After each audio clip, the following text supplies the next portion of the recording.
Okay, good afternoon, fellow Singaporeans. Nice to see you here. It's a big crowd today. I titled my speech today, "A Nation of Sheep Will Beget a Government of Wolves." Why is it titled this way? Because from the current situation, I see that it is describing our situation aptly today. The saying means that as an electorate, we cannot be the sheep. Because if we become the sheep, we will be taken over by the wolf. There's a need for eternal vigilance on the side of electorate to keep our government in check. At the present moment, conflict of interest, the separation of powers are all blurred out. The recent case between Lee Hsien Loong and his sibling is not just a matter of Lee Kuan Yew's will. There's an allegation of abuse of power. And this allegation doesn't come from any Tom, Dick or Harry. It came from the Prime Minister's sibling, which are privy to information that is not available publicly. Supposedly today, the government charged me for radicalization or terrorism. Can I bring all of you here and then declare, no, my people say I'm cleared of terrorism? It's ridiculous. This is what Lee Hsien Loong is doing. He goes into parliament, he declares himself, no, I'm not guilty. Who does he think he is? He is our servant. If he wants to know whether he is guilty, please go to court and we determine that. So it is an appropriate time for us to call for a commissioner of inquiry to be set up. The Inquiries Act, Chapter 193A, allows the President to appoint a commission of inquiry so that the minister can look into this subject matter. But the President also has failed us. What can the President do? What did the President do? Nothing. If we allow the allegation of abuse of power to go uninvestigated, there will be long repercussions to the nation. Then we will be a nation of sheep, afraid to question the use of governmental power. Lee Hsien Yang and Lee Wei Ling allege that they are afraid that the organ of state will be used by the Prime Minister against them. There is no surprise here. The government has been using the organ of state all the time. We have to remember, they jailed their political opponents using the organ of state.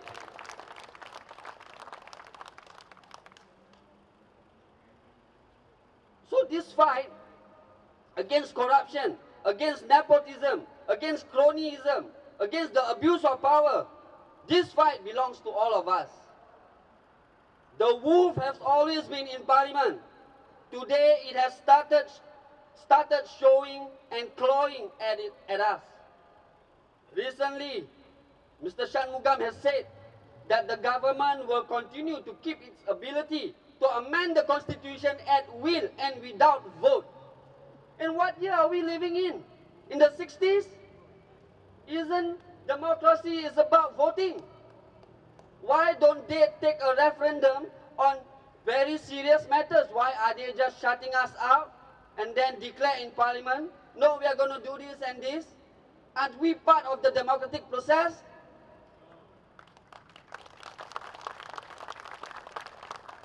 As a nation, we are responsible over what becomes of our leader. Government are shaped by their nations. The attitude of our leaders is determined by our attitude towards them. If we as a nation are not vigilant and watch who we put into office, then the resulting corruption and incompetence could lead to a government of weakness and inaptitude. we are docile and submissive so much that our leaders find no shame in treating us as inconsequential? Are we a nation that believes leaders are not supposed to be asked questions and held to account? Are we a nation that is afraid to tell the truth and show our unhappiness towards the current leadership? We must never confuse dissent with disloyalty. We love our country and make no mistake about it. And what kind of a nation are we to be snoring while the leaders are busy robbing us of our rights? Welfare for the poor is insufficient. The cost of our education is high. Healthcare is becoming unaffordable, but yet we allow time and again for the government to bring in more cabinet ministers at astronomical high cost. A puppet president who don't work for us and who are paid millions of dollars of salary. Why are we allowing these policy makers to screw our life? Government exists for the interests of its people and not the opposite. And the duty of a patriot is to protect this country from a rogue government. That patriot is me and you.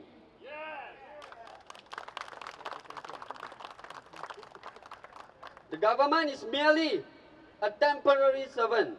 It cannot be the prerogative to determine what is right and what is wrong and decide who is a patriot and who isn't. Its function is to obey orders, not originate them. We are also fed with information by the government, by the press. Our current situation reveals the kind of frauds we have swallowed whole.